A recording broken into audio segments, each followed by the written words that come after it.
స్తోత్రం యేసయ్యా. ప్రియమైన దేవుని బిడ్డలారా, క్రీస్తు నామములో మీ అందరికీ సమాధానం కలుగును గాక. ఆమేన్.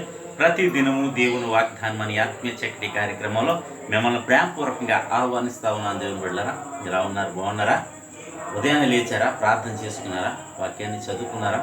ఎందుకంటే మరి దినములు గతించిపోతూ ఉన్నాయి. మరొక 18 దినాల్లో మరి ఈ నెల కూడా గతించిపోబోతోంది. మరొక నెలలోకి మనం అడుగు పెట్టనే ఉన్నాం.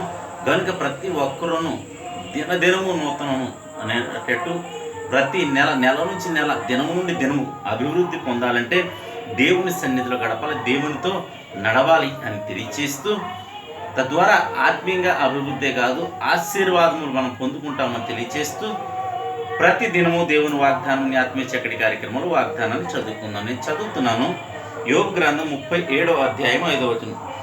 దేవుడు ఆశ్చర్యముగా ఉరుము ధ్వని చేయును, మనం గ్రహింపలేని గొప్ప కార్యములను ఆయన చేయును. చక్కటి వాగ్దానం ద్వారా మరి దేవుడు మనతో మాట్లాడుతూ ఆయన ఇస్తున్న వాగ్దానం ఏంటంటే, మనం గ్రహింపలేని గొప్ప కార్యములు మన జీవితంలో చేస్తానని వాగ్దానం చేస్తాడు. ఈ దినము మన పరిస్థితులను బట్టి, మనకు కలిగిన గతులను బట్టి ఒకవేళ నిరుత్సాహం, నిస్పృహ, కృంగుబాటు, మరి భయము ఒకవేళ కలుగుతుందేమో, అయితే నువ్వు భయపడకు.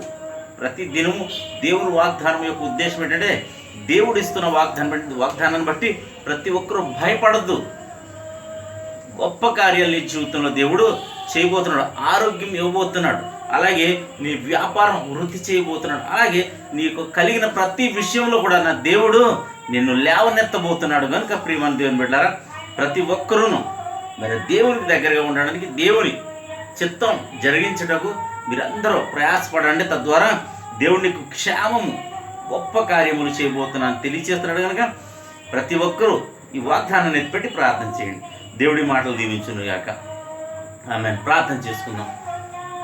స్తోత్రము తండ్రి, వందనాలు యేసయ్యా. ప్రతి దినము దేవుని వాగ్దానం అని ఈ ఆత్మీయ చక్కటి కార్యక్రమంలో తండ్రి మీరు ఇస్తున్న వాగ్దానం, గ్రహింపలేని గొప్ప కార్యములు నువ్వు చేస్తానని వాగ్దానం చేసి ఎంతమంది యూట్యూబ్ ద్వారా, షేర్ చేయడం ద్వారా, ఫేస్బుక్ ద్వారా నా తండ్రి నేను వీక్షిస్తున్నారు, ప్రార్థనలు ఎక్కువిస్తే వారందరి జీవితంలో నా తండ్రి గొప్ప కార్యాలు మీరు చేయమని, ఈ వాగ్దానం వారి జీవితంలో నెరవేర్చమని ప్రార్థిస్తున్నాను. ఈ ఉదయకాల సమయంలో నా తండ్రి నాయన ప్రార్థన ద్వారా ప్రతి ఒక్కరూ తమ జీవితాలు మొదలు పెట్టుకుంటకు నాయన ప్రతి విషయంలో నాయన గొప్పగా మీరు దీవించి ఆశీర్వదించమని, రోగులుంటే స్వస్థపరచమని, యవనస్తులకు చక్కటి సంబంధాలు అనుగ్రహించమని తండ్రి, గర్భఫలాన్ని బట్టి గర్భఫలాలు తెచ్చింది, ఏ వ్యాధి చేతన జ్వరాలు, రొంపులు నా తండ్రి, అలాగే అనేకమైన వ్యాధులు నాయన, శ్రమలు, శోధనలు నాయన ప్రతి ఒక్కరిని మీరు జ్ఞాపకం చేసుకోమని, స్వస్థపరచమని, విడిపించమని ప్రార్థిస్తున్నాను. మా గ్రామాన్ని, మా రాష్ట్ర, మా దేశాన్ని కాచి కాపాడమని, సరిహద్దుల్లో నెమ్మదిని దయచేయమని తండ్రి, ఇజ్రాయెల్ దేశాన్ని, యెరూషలేమును జ్ఞాపకం చేసుకోండి.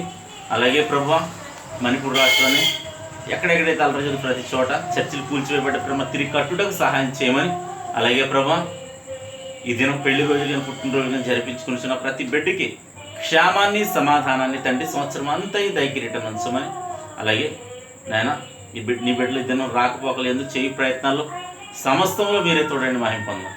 యేసు నా పెట్టాడు వచ్చిన మా పరమ తండ్రి. ఆమేన్. నేను నమ్ముతున్నాను ప్రియమైన బిడ్డలారా, ప్రభు మీతో మాట్లాడి మిమ్మల్ని బలపరిచి అది నేను నమ్ముతున్నాను. ప్రతి ఒక్కరూ ఈ వీడియోని లైక్ చేయండి, షేర్ చేయండి, ఛానల్ సబ్స్క్రైబ్ చేయండి. దేవుడు నిన్ను కుటుంబాన్ని దీవించును గాక. ఆమేన్.